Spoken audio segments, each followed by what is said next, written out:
All right, Ben Mondon is here this morning from Vatterot College to show us some things we can do ourselves with our car to keep it in good tip-top shape. And we're going to talk a little later in the show about things you need to see a trained professional for. Thank you for coming in, Ben. No problem at all. As we deal with the wind here Sure. that Tegan was just talking about. So we're under the hood of one of our cars. First, very dirty, I think. Yeah, these engines get pretty dirty. This one's not too bad. Really? I've seen much dirtier, much greasier. I don't see any terrible, any obvious oil leaks here too much. Sometimes, you know, yourself, keep an eye on different things. You know, you're getting preventive maintenance done every 3, 5, even 10,000 miles on some of these vehicles. Okay. That's a long time between maintenance, between inspections. Keep an eye open for any kind of leaks, any kind of smells. As you're driving it, anything abnormal you hear, those are types of things that clue you in that maybe you should have a trained professional look at. Okay. So once you open the hood, you're looking for leaks, you're smelling. Smells, smoke, for stuff. steam, stuff like that. What are some things we can do then if we notice something? Like, for example, here, and I'm sure the camera can't see it, but it looks like there's some oil around oil our... residue. That looks like probably when the oil is being changed, when the oil is being filled into it, a little bit of spills. Okay. If you do happen to spill anything while you're topping anything off, try to clean it off. That stuff can actually catch a flame Sure. and be dangerous. So a lot of fluids and stuff we can change ourselves, Yeah. including oil, if you want to go there. Yeah. To me, it's easier just to have somebody else deal with And it. But specific oil, too. Make sure you take a look at your owner's manual and make sure you use the correct type of oil, synthetic, conventional, whatever kind of weight. okay, what else can we do under the hood? Washer fluid's another thing Okay. that's a pretty routine maintenance thing. It doesn't cost very much. Just make sure you look at your owner's manual. You know exactly where it goes. It's sometimes in some vehicles it's really easy to get some things mixed up, like coolant versus your washer fluid. You don't want to mix those. Absolutely. Let's talk about coolants. How dangerous can that be? You can change it yourself, Yes. but you got to be careful so that thing doesn't Correct. explode. Yeah, under a pressure, it raises our boiling point, so that way we can actually have temperatures above boiling, typically 200 degrees. As soon as you take that cap off, now it's all of a sudden it's atmospheric pressure, so it can boil very fast, and that can actually hurt you. So if your car overheats, how long should you wait before you open that cap? You should at least pop the hood open, pull off the side of the road, and just wait for it to cool down as much as possible. You don't Okay. want to take it off, take that cap off immediately. Okay. What about air filters? You mentioned smells. Air filter, yeah, air filters is something that should be checked on a regular basis. This one doesn't look too difficult to get to. Sometimes they can Yeah. be difficult. You have some plug-ins that you have to be careful of. If there's any doubt at all, have a trained professional take a look at it.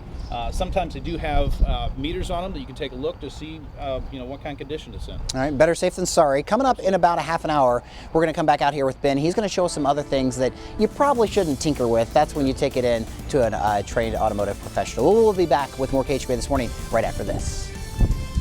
Back to KHQA this morning, and Ben Mondon is here again from Vatterot College talking about car care. There's a few other things we can tell you, things you can check yourself, some things you can fix yourself, like wiper blades you can do yourself. Sure.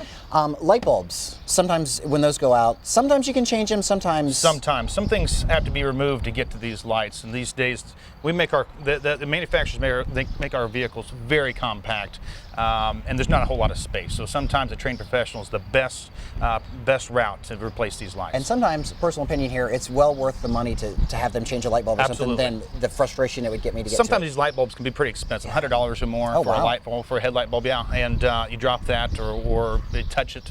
You can't touch these light bulbs. Okay. So yeah. So how do you know when it's something you can do versus something you need to go see a professional about? It's one of those things. If you're mechanically inclined, you've done things like this before in the past. Use your best judgment. But a lot of times, if you're unsure, it's a good chance that you should have a trained professional take a look at it. Okay, let's talk about wiper blades. Those can be changed pretty quickly. Typically, yes. Okay. Do we dare try to change one? Yes. One thing you want to make sure, though, when you go to replace these, that when you have the wiper blade off, put the arm back down. It's possible. There's a pretty strong spring there. Take that wiper blade off, it can smack your windshield, break your windshield. Oh, good point, good point. And you also have to make sure you get the right wiper The correct blades. length. Make sure you size them up with the old ones book. at the very least. Take a look in the book. Don't just guess on that. Okay. What are some other things? Let's talk about sounds that you hear in your car. Yes. When you need to go in and have it serviced. Absolutely. Sounds that just are not normal, especially if you're driving something brand new. You've been driving it the entire life of the vehicle. You know what it should sound like. Over a period of time, sometimes things wear and you get used to them.